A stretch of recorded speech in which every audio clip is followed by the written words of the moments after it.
He's in his own little world though. Banks, come on. What are you doing? Are you playing hide and seek? Oh, now you're muddy. I was really apprehensive with how much hair he'd have, and he hasn't let me down with that, but I've learned to kind of live with the hair, and we love him.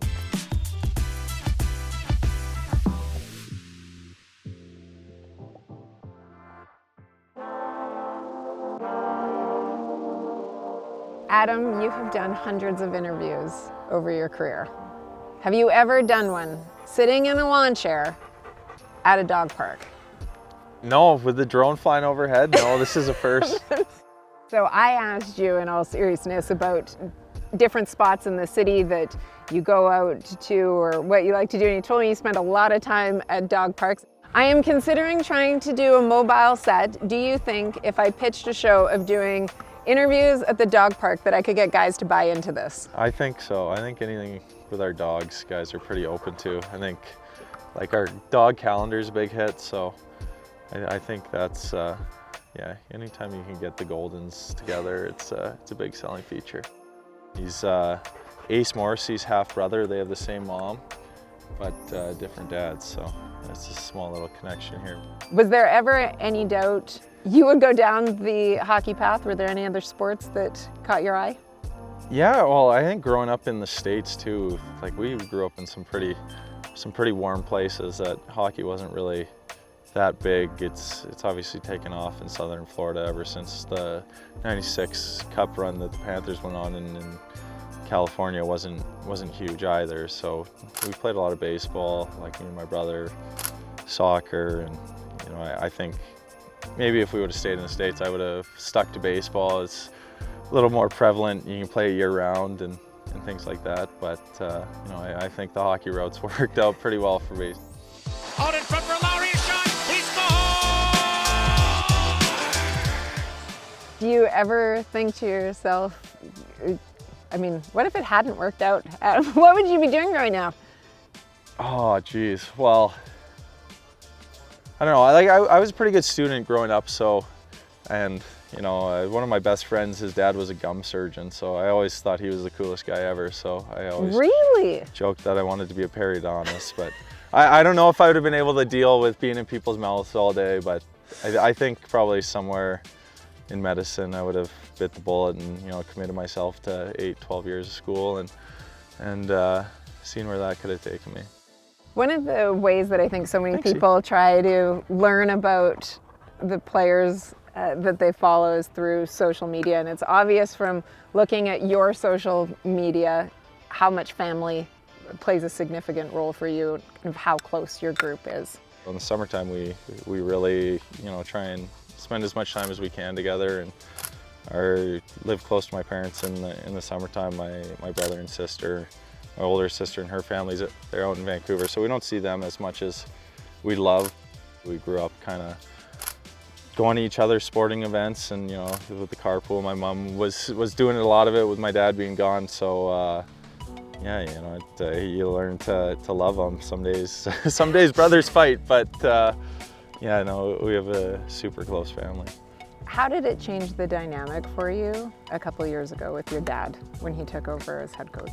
I think the toughest thing was the news kind of coming out of nowhere. I remember hearing, like I found out when the rest of the team did, and I go call my mom after and she said, like, you couldn't have given me some heads up. I kind of walk into some pretty big news, and I'm kind of blindsided by it, and that one was tough. I think for the 4 or 5 months that it was there, we didn't really have a whole lot of a relationship outside the rink. I think we saw him twice, once on my birthday, once on his birthday. So yeah, it wasn't, I think, an ideal situation for either of us. I think it put me in a tough spot. It put him in a tough spot. It put the players kind of in a tough spot. So I'm glad he landed on his feet in Seattle. I think all things considered, that the situation worked out good. It's something we can look back on, and I think there will be a few more positive memories looking back on it than kind of as we were navigating, in the moment. I feel as if you've grown up kind of in front of Jets fans' eyes. Do you feel that way a little bit? I mean, it's in some ways it's hard to believe, I think, that you're 30 now. Yeah, you know what, I think kind of coming in with my first year, I was 21 and we were living in the frat house, we called it, with Mark and Jacob, and I can only imagine what that would have been like. it feels like the time's flown. I kind of, it wasn't too long ago where we were kind of just no responsibilities away from the rink. We could kind of do what we want now. Yeah, we're certainly getting older, a little more mature, a little more responsible, I think. Just starting to do more work in the community. Getting involved with the Toba Center was something that, I felt like it would be a great way to kind of get involved and start giving back to the community that's kind of given me so much. So you have a connection, you decided, with the Toba Center. Why?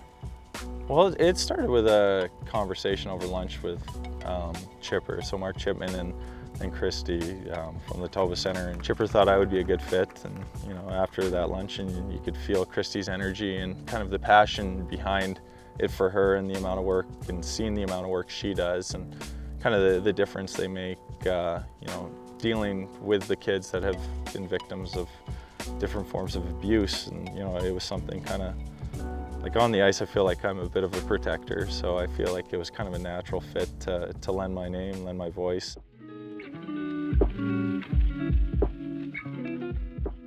Well, figured we'd switch it up a little bit so that Banks doesn't hate me. Let's talk a little bit about fashion, because that's what you're known for. Which you were saying today, you were joking, like, great, I really dressed up for it. Really bringing my A game today. But you do bring your A game during this season for it. Has fashion always been something that you're interested in?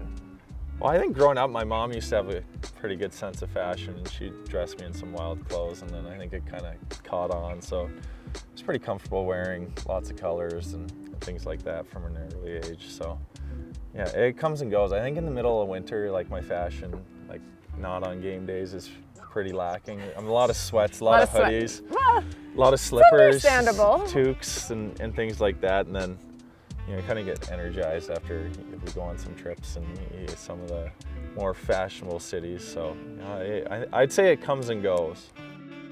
Oh, you went swimming. Oh! Yeah, we knew it was going to happen, so. No, that's okay. He loves the water. Yep. If there was a puddle, he would have found it. It's honestly, you know what? He needed a bath. You know what? This might not help my idea of doing an interview series at the dog park. I don't know about that. Yeah. Okay, so give me 10 years down the line, whether it be 15 years down the line. What do you see yourself? What do you hope to be doing? Oh, geez, I don't know. I will probably be done playing at that point. So, yeah. Hopefully I have a family and some kids, and maybe I can be a stay-at-home dad. So there you go. I don't know. Well, there's probably going to be, you need something to fill your time. So I'm not sure. That's a good way down the question. line. Yeah, you know what? Ask me next time we see each other, and I'll think about it. 10 years down the line, maybe hopefully we'll have a better answer for you. Maybe 10 years down the line, we'll come back to the dog park. Yeah, and hopefully Banks is still around. That's right, and we'll catch up with it then.